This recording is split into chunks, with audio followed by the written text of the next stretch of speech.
look at Saturn through a telescope, it feels peaceful. A perfect ringed jewel glowing quietly in the darkness of space.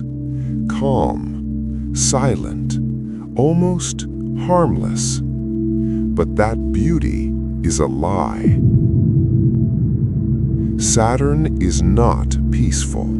It is violent, chaotic, a massive sphere of crushing gas and endless storms, wrapped in rings made of trillions of jagged ice fragments, each piece moving at thousands of miles per hour, colliding, shattering, grinding itself into chaos. This is not a place you visit. This is a place that destroys everything that enters it. And yet, in 1997, humanity sent a machine straight into its domain, a machine built to survive the impossible. Its name was Cassini. Cassini wasn't just another spacecraft.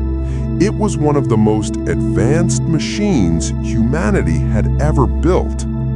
Launched into the darkness, it traveled for nearly 7 years through deep space, billions of miles away from Earth, completely alone, no rescue, no second chances, and somehow it survived. For 13 years, Cassini lived in the shadow of Saturn. It mapped the rings, studied the storms, endured radiation that would destroy most electronics instantly. It moved through a system that should have ripped it apart, and still, it kept going. It became one of humanity's greatest achievements. So the question is, if Cassini was such a success, why did we decide to end it? The answer wasn't on Saturn itself. It was hidden in the darkness among its moons. Cassini turned its attention to a small, frozen world, a moon called Enceladus. At first, it looked like nothing, just ice, dead, cold, silent. But Cassini saw something strange. Cracks in the surface, thin lines stretching across the frozen shell. And from those cracks, something impossible was happening. Massive geysers were erupting into space, violent jets of water blasting through the vacuum. Not ice, liquid water from beneath the surface. Cassini flew through those plumes, and what it found changed everything. Salt, organic molecules, heat. Beneath that frozen crust was a global ocean, a warm, dark ocean hidden under miles of ice. And where there is warm water and energy, there is a possibility. Life. Not the kind we know. Not plants, not animals, something smaller, something older, something that has never seen sunlight, an alien ecosystem existing in complete darkness. And in that moment, Cassini became more than a spacecraft. It became a threat. Here's something most people don't think about. Spacecraft are built by humans. And humans are not clean. No matter how much we sterilize our machines, some bacteria always survive. Tiny organisms, invisible, resilient. They can endure radiation, freezing temperatures, even the vacuum of space. And that creates a terrifying possibility.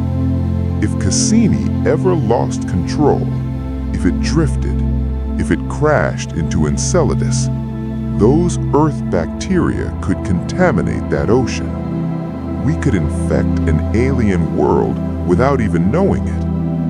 We could destroy a completely separate form of life before we ever discovered it. Not with weapons, not with intention, but by accident. That was the real danger. Not Saturn, not the rings, not the storms. Us. By 2017, Cassini was dying. After years of work, its fuel was almost gone. Soon, it would lose control. It would become a silent, drifting piece of metal. And once that happened, there would be no way to stop it, no way to guide it, no way to protect Enceladus. NASA had a choice. Let Cassini drift and risk contaminating an alien ocean, or end it completely.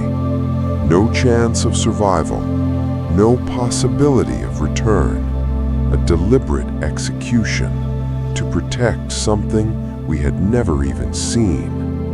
And so, they made the decision. Cassini had to die.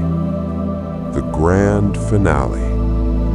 They called it the grand finale, but it wasn't a celebration. It was a countdown, a final mission with no way back.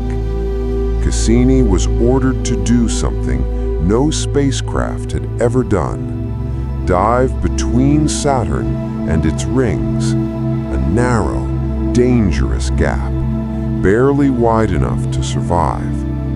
If it struck even a small piece of ice at full speed, it would be torn apart instantly. No warning, no second chance. And still, it went. Again and again. 22 times. Each dive faster, closer, more dangerous. It screams through the darkness, collecting data, capturing images, sending everything back to Earth.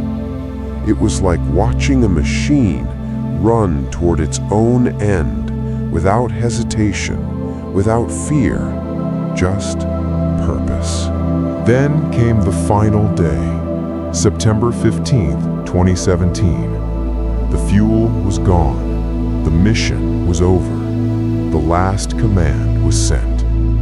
Cassini turned toward Saturn and began its descent, falling faster and faster, pulled into the planet's gravity, 77,000 miles per hour. The atmosphere rose up to meet it. At first, nothing. Then friction, heat. The air began to burn against its surface. The temperature climbed rapidly, hundreds of degrees, then thousands. The sky turned violent, orange, yellow, blinding.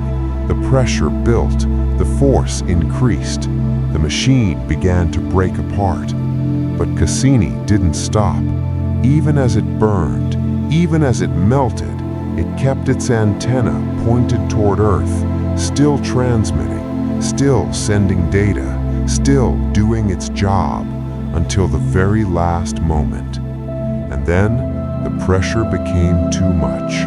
The thrusters failed, the signal flickered, and in a final flash, Cassini was gone. Crushed, melted, vaporized, gone forever. Resolution, a necessary death. Today, there is no trace of Cassini, no wreckage, no monument, nothing left to find. It became part of Saturn, absorbed into the very world it studied. But its death was not a failure. It was a choice, a sacrifice, because somewhere beneath the frozen surface of Enceladus, there might be life, and for once, humanity chose not to touch it, not to destroy it, not to interfere. We stepped back and protected something unknown, even if it meant destroying one of our greatest creations. Space is not just beautiful, it is dangerous, mysterious, and sometimes it forces us to make impossible choices, and this was one of them. If you want to explore more dark, hidden truths of the universe, subscribe to Infinity Dwellers and step deeper into the unknown.